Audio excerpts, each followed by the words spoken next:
I-divide natin ang 1/3 by 1/2. Napakadali lang yan. So, yung 1/3 daw, pag sinulat mo yan sa equation yan, yung 1/3 divided by 1/2. Ang kukunin mo, ang first step, itong iyong divisor, kukunin mo yung reciprocal. Ano yung reciprocal? Kabaliktaran.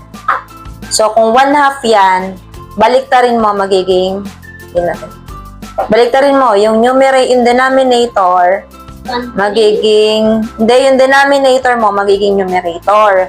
Yung numerator mo, magiging denominator. Okay?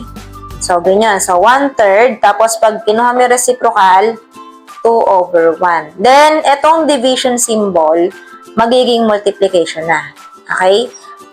So, gamitin mo na yung knowledge mo about multiplying fractions. So, kung may pwede ka i-cancel, so dito sa case na to, wala tayong pwede i-cancel. Direct multiplication lang. 1 times 2, 2, 3 times 1, 3.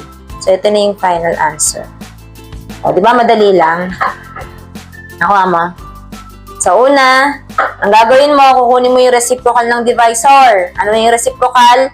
Babaliktarin mo lang yung fraction, yung position nila. So, yung division, magiging multiplication na kasi nag-reciprocal ka eh. So, direct multiplication, kung wala kang pwede i-cancel, so yun yung sagot. Okay? 2/5 divided by 4. Oh. Pag whole number yung divisor mo, diba whole number yan, 4. So, pag whole number, tandaan mo, ang denominator ng whole number ay laging 1. Ha? So, ngayon, 2/5, kunin mo yung reciprocal ng 4/1, magiging 1/4. Then, yung division, magiging multiplication. Then, hanap ka ng pwede mo i-cancel. So, pwede i-cancel ng 2 tsaka 4.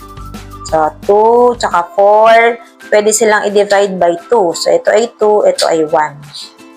Then, 1 times 1, 1. 5 times 2, 10. So, ang sagot ay 1/10. Dali, di ba?